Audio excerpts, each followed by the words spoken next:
12वीचा result लागला, आता आलं करिअरचं मोठं टेन्शन. अहो मग मनातल्या कन्फ्युज विचारांना ब्रेक लावा एक क्षण. कारण खास ठाणेकरांसाठी घेऊन आलो आहोत उषा देवी college of hotel management Thane, जिथे कमवा, शिका आणि आपलं करिअर घडवा.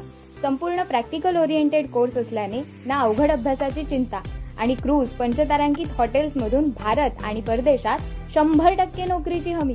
अहो मग वाट कसली पाहताय?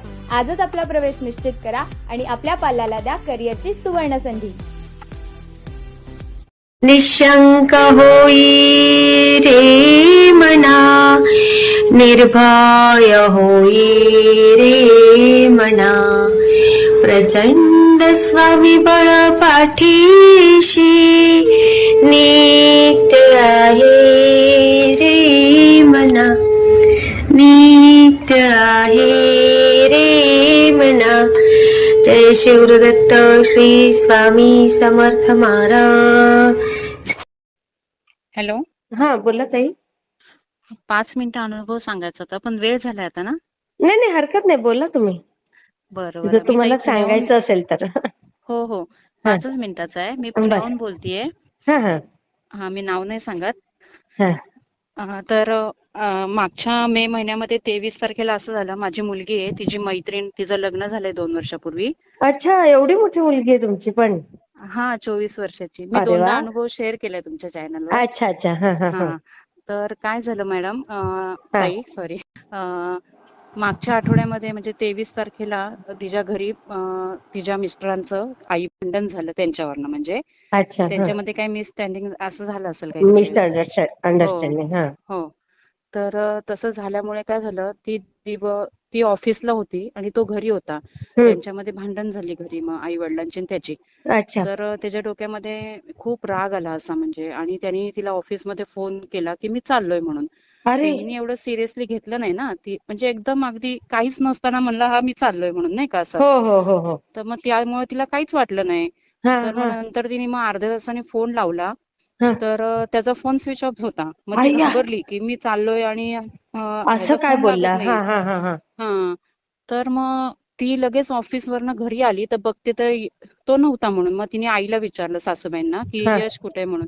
हा, तर त्या म्हणल्या नाही, आमची अशी अशी दुपारी भांडण झाली, मग त्यानंतर कुठे गेला मला माहित नाही. अरे, अक्षरशः तिने दिराला सोबत घेऊन सगळं तामिनी घाट, परत सगळं सगळं पुणे, नवी पेठ वगैरे, अरे अरे शनिवार अरे वाडा, अरे सगळं अरे, सगळं बघितलं.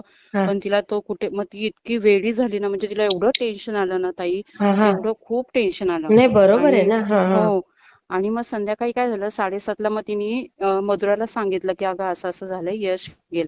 मग ती काय बोलली की तू माझ्या, हा आपण काहीतरी करू म्हणून, हा, म्हणजे आपण जाऊ किंवा तू शांत हो. म्हणजे आपण अशा वेळेस कसं मैत्रिणी म्हणून तिला थोडंसं सांगतो ना, हो कारण हो अशा हो, वेळेस कसं ती काही विचार करू शकते ना वेडावाकडा. बरोबर आहे, बरोबर आहे, हा, मग ती बोलली तू इकडे ये पहिल्यांदा म्हणून.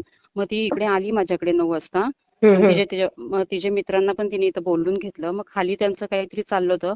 हम्म, मग मी त्यांना सांगितलं की तुम्ही तिला वरती घेऊन या, तिला काहीतरी खायला घाला पहिल्यांदा, बरोबर, आणि मग नंतर आपण बोलू काय बोलायचं. आणि तिला सांगू नका मला माहिती आहे म्हणून, असं नाही तर मग हा तिला हा, थोडीशी कस तरी वाटेल ना असं. बरोबर आहे, हो, आणि मग नंतर ती वरती आली, त्यांनी खाल्लं वगैरे. हम्म, आणि मग तिला मी बोलले तू जाऊ नको जागृती, तू आज इथेच थांब म्हणून, हा हा तू काही जाऊ नकोस घरी म्हणलं. हा, तर मग ती म्हणली ठीक आहे काकू. तिला थांबायचंच होतं कारण ती घरीच जाऊ शकत नव्हती ना. बरोबर आहे, हो, मग ती मग, ठीक आहे थांबते. ताई हा, तिला रात्रभर झोप नव्हती. मग तिला मी फक्त 12 वाजता एवढंच सांगितलं.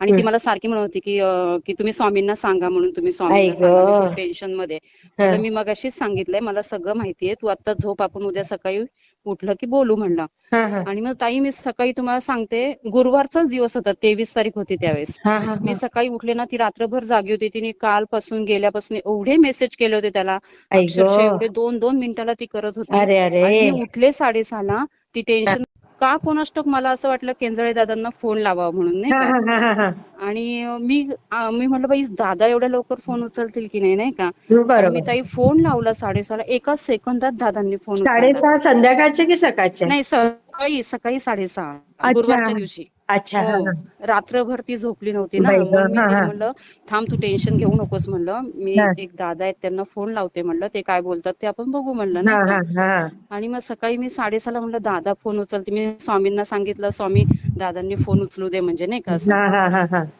आणि एका सेकंदात दादांनी फोन उचलला आणि म्हणले बोला ताई. मग मी तिच्याकडे फोन दिला पटकन, तिला म्हणलं तुझे प्रॉब्लेम सगळे सांग दादांना पटपट. हा हा आणि मग तिने सांगितलं की माझ्या घरी काल असं असं झालं आणि माझा नवरा सोडून गेलाय वगैरे. आई तर गं. दादा काय बोलले माहितीये ताई, हा. दादा बोलले मी आता अक्कलकोट मध्ये आहे स्वामींच्या पुढे. हा हो असे बोलले दादा. हो, बापरे हा. अक्कलकोटला होते दादा त्यावेळेस. बरोबर, आणि बोलले गाणगापूर मी आणि अक्कलकोटला गेलेले होते दादा. हा, ते बोलले मी आता अक्कलकोटमध्ये आहे ताई. म्हणले तू काही काळजी करू नको, हा. तुझे म्हणजे तुझा नवरा 12च्या आत तुला येईल म्हणलं घरी ओ. येईल, नाही तर तुला काहीतरी समजल तरी म्हणले तुला, अरे बापरे. नाही हा का. हा पण हा. तू काही काळजी करू नको, तो व्यवस्थित आहे आणि तो इथंच आहे बोलले. हा हा काही हा. एवढ्या एका शब्दामुळे तिला एवढं बरं वाटलं ना, अक्षरशः म्हणजे ती एवढी फ्रेश झाली ना. आई मग ग. फोन ठेवला आणि मग दादांनी फोन ठेवला, कारण ते म्हणले खूप गडबड येते नाही का, गोंधळ आहे बरोबर. खूप म्हणले. हा हा मला तू नंतर फोन कर म्हणले आल्यानंतर. तर हा आम्ही ठीक आहे म्हणलं आणि मग नंतर फोन ठेवला.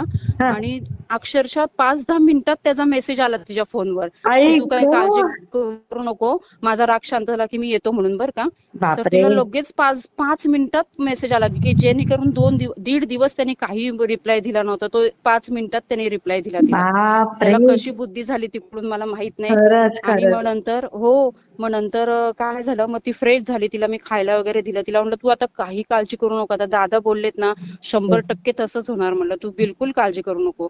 तर ती हा. म्हणली की मी तुमच्याकडे आली आहे ना, पण अक्षरशः मी तुम्हाला सांगते काल मला ना, मी जर रात्री माझ्या घरी गेले असते ना तर मी अक्षरशः फाशी घेतली असती म्हणली ती. बापरे. माहितीये का. हो, एवढा तिच्या मनात वाईट विचार आला होता. आई म्हणलं ग. बघ असं कधी करायचं नाही म्हणलं, आपलं जीवन आपण कधी संपवायचं नाही आणि संपवायचं दुसऱ्यांसाठी नाही. तर नाहीच म्हणलं अजिबात. अगदी एवढं बरोबर. सुंदर आयुष्य आहे, तू स्वामी सेवेत तुझं आयुष्य घालव, पण असं विचार करू नको म्हणलं कधी परत. किती आणि छान तुला काही सांगितलं ताई तुम्ही. मी म्हणलं तुला काही वाटलं ना, तू पहिल्यांदा माझ्याकडे ये म्हणलं.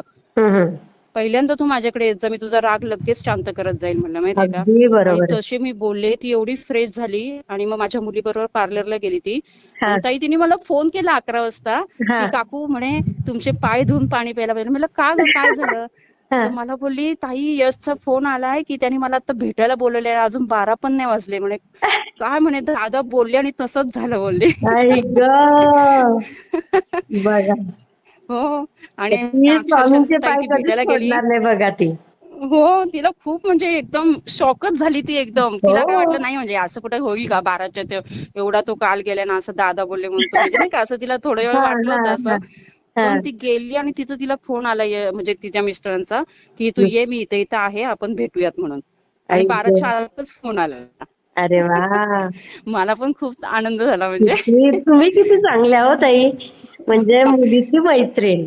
हो पण हो, तुमचं पण किती जीव अगदी खालीवर झाला ना.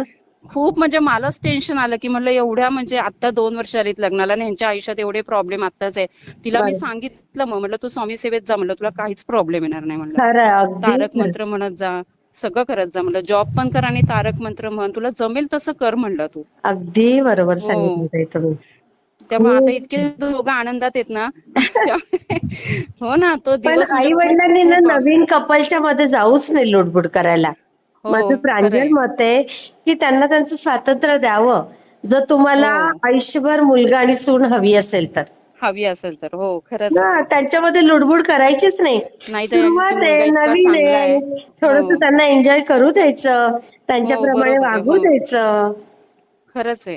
हम्म. आणि मुलगा इतका चांगला आहे, त्यांनी तिकडे वरती होती हिंजवडीला, पण तो म्हणला मला आई वडिलांबरोबर राहायचं म्हणून तो नवी पेठेत आई वडिलांबरोबर राहतो आणि तिकडून तिकडे जॉबला जातो. का तर बापरे. मला आई वडील म्हणजे आई वडिलांबरोबर राहायचं. इतके छान संस्कार आहेत त्याच्यावरती ना. बरं. हनुमान चालीसा हे ते, हनुमानाचा फार मोठा भक्त आहे तो. हो का. आणि असं संकट आलं ना, मला खूप वाईट वाटलं. त्यामुळे म्हणलं नाही बाबा, बरोबर आहे. हे 2 जीव म्हणलं जाता कामा नाहीत म्हणलं अजिबात ह्या टेन्शन खरं. मध्ये, नाही का. अगदी बरोबर आहे ताई. हो की नाही, एवढे छान लोक खरंच आहेत ताई. म्हणलं आणि असे 2 जीव जाता कामा नयेत. मग मी त्यांना म्हणलं तुम्हाला कधी काय वाटलं ना, हा. तुम्ही पहिलं माझ्या घरी येत जा म्हणलं, मी तुम्हाला बरोबर म्हणलं सगळं मार्ग दाखवेल व्यवस्थित. ताई पण खूप असा विचार करू तुम्ही नका म्हणलं कधी. खूप छान काम केलं, याचं स्वामी तुम्हाला नक्की फळ देतील.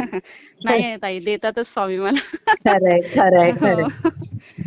खूप छान ताई, मी म्हणून शेअर करते. हा हो, चालेल, ओके. हा, श्री श्री स्वामी स्वामी समर्थ. हो, श्री स्वामी समर्थ. वाटला ते मला कमेंटमध्ये नक्की सांगा.